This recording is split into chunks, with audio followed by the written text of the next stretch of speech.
Welcome back. I'm so excited to have you here and to have this discussion today.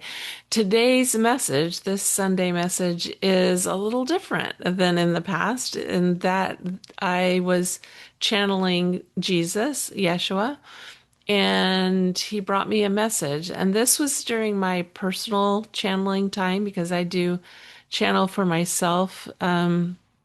Usually 3 or 4 times a week, sometimes more, sometimes a little less.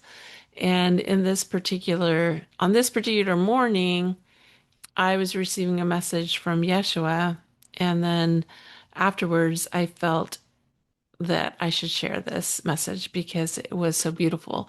But the main themes of this message are about Earth as a school for the soul, about fear creating a prison of separation, and about our legacy of consciousness. If we haven't met before, I'm Julie Clough. I'm a spiritual medium, a channel, intuitive healer.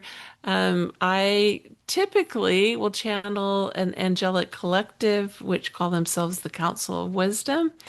And maybe you've seen me channel that before if you've been here before, or you've seen me on another program channeling the Council of Wisdom. But today, as I said, I'm sharing a message channeled from Yeshua. If you're not familiar with my story, I had a spiritual awakening after the passing of my two youngest children in a rollover car accident on Mother's Day in 2007, which opened up the doors of deep grief that transformed into a beautiful spiritual awakening as I healed from that grief. But before we go any further, I want to share this message. Typically, what I do in these Sunday messages is I record myself channeling live, and then I take that message and I break it down paragraph by paragraph. But because this message came through for me personally, I don't have a recording of my channeling. This was actually done not with vocal channeling, but through a journaling practice, automatic writing, whatever terminology you like to use for that. But this was the message that I received from Yeshua. And I'm going to read through the whole message first, and then we'll go back and kind of look at the details of it. So the message was, well, and also I'll just let you know that at the end, he refers to me specifically, but it has a universal message. So anyway, so if you hear that at the end, you'll know what that's all about. Okay. The message is life is an illusion, yes, but it is an illusion of separation, an illusion of fear and danger. From our perspective, in the eternities, it is a playground of lower frequency in which you go to strengthen your spiritual muscle, to expand your soul, and enjoy the contrasts that life has to offer. We know that it's not always enjoyable, as so many are running around with their hair on fire, worried that their world will collapse. And when they do, their world collapses from the restrictive fear, not necessarily because the world is collapsing. The world collapses ultimately anyway, as you have recently pondered. No one will remember the personality of Julie in 100 years, but they will be influenced by the truths you are able to share, and that is worth remembering. All right, there's a lot here, and there's a lot of explanation I feel like I need to give in this message because some of this he's referring to some questions that I had, so I want to give more context to the message. But let's just start at the very beginning. Life is an illusion, yes, but it is an illusion of separation, an illusion of fear and danger. From our perspective in the eternities, it is a playground of lower frequency in which you go to strengthen your spiritual muscle, to expand your soul, and enjoy the contrasts that life has to offer. So, in this very first portion, Yeshua is confirming this idea of life as an illusion, but also he's really emphasizing the illusion is the separation. the separation from spirit, the separation from God, divine energy. It's the illusion of fear and danger, which is an illusion because the message always from spirit is that at the soul level, we are okay. We are whole. We always have been. At the soul level, we are 100% okay. But in our incarnation here, we live in the illusion of fear and danger, that there's something that is going to destroy us at some level. So he goes on to say, from our perspective in the eternities, it is a playground, referring to life, referring to earth, of lower frequency that we come here to experience the contrast, to strengthen our spiritual muscle, to have a different experience than what we have in the spirit realm. So then he goes on to say, we know that it's not always enjoyable, as so many are running around with their hair on fire, worried that their world will collapse. And when they do, the world collapses from the restrictive fear, not necessarily because the world is collapsing. Let's unwind all that, okay? I literally laughed when he said so many are running around with their hair on fire because the way he shared this to me was with a bit of humor. Like we're running around with our hair on fire. The world is collapsing. It's like, oh, what is it called? The Chicken Little running around going, the sky is falling. The sky is falling. Like that's the way it came through when he shared this message and when he said hair on fire, like it literally made me laugh. And he was talking about how like we're running around with our hair on fire going, the world is going to collapse. And he says we're worried about that. And when we worry about that, the world does collapse. It collapses into the illusion, the restriction of fear. So think about how restricted we are when we're in fear, how bound up we are when we experience fear. So he says, yeah, we're worried about the world collapsing. And then when we worry about it, we collapse into fear.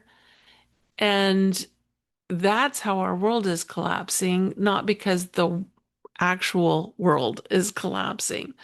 So hopefully that makes a little more sense to what he's referring here, but he's really referring to this idea that it's our worry that's collapsing us. It's this over concern, this anxiety, rather than resting in the peace that we're always okay. At the soul level, we're always okay, which is really hard for our humanness to wrap ourselves around.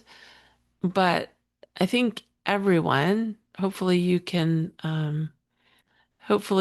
feel this, that yeah, I think everyone, when we feel love, when we allow ourselves to feel the love of the divine, when we allow ourselves to feel the confirmation of spirit, we feel like everything is okay.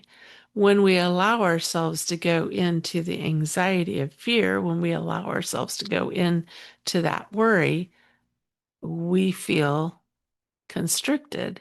And so that's what he's referring to here. In this last portion, he says, the world collapses ultimately anyway, as you have recently pondered. No one will remember the personality of Julie in 100 years, but they will be influenced by the truths you are able to share, and that is worth remembering.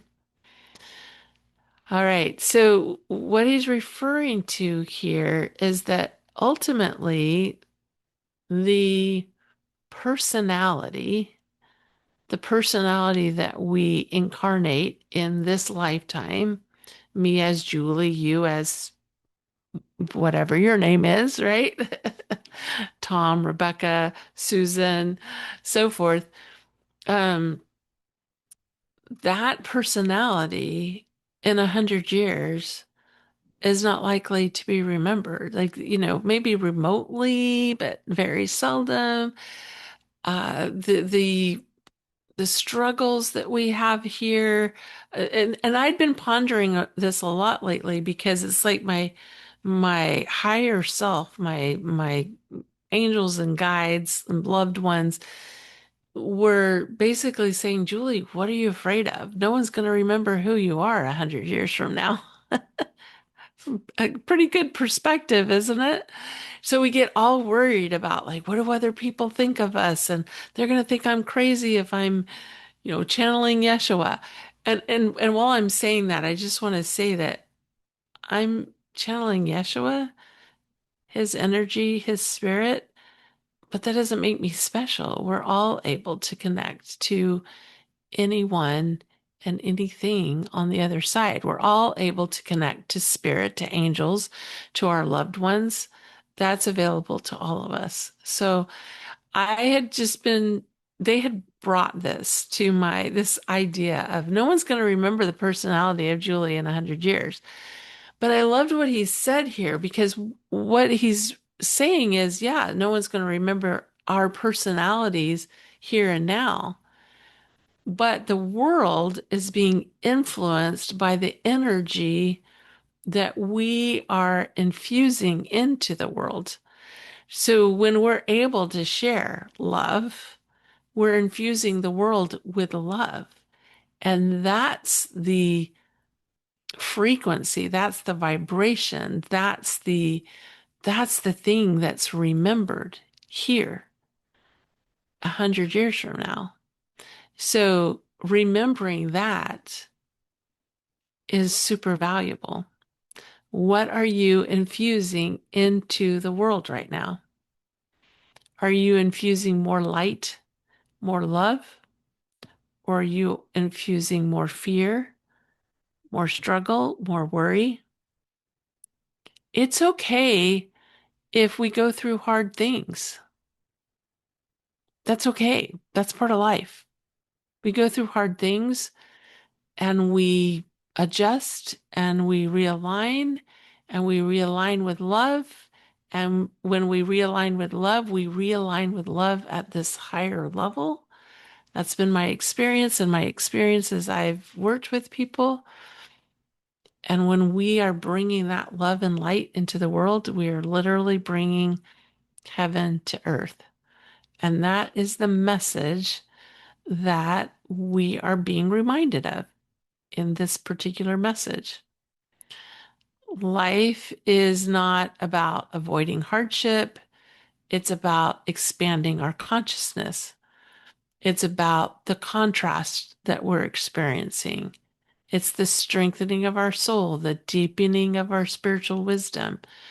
The illusion is the belief that we're separate from God, from one another, from our eternal nature. We're not separate. We're experiencing the illusion of separation, but we aren't separate. And so when we bring in that unity consciousness, that Christ consciousness, we are bringing heaven to earth. Living in fear narrows our experience. Living in love and trust expands our experience. And while our names, our accomplishments, our personalities fade with time, it's love, truth, wisdom that endures.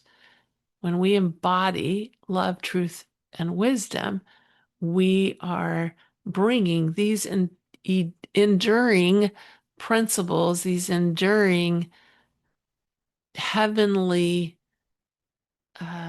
energies to the earth. And that will be remembered for a very long time. So I leave this beautiful message from Yeshua with you today with so much love, with so much just generosity and thanksgiving for you being here today. And thank you for being here. And goodbye.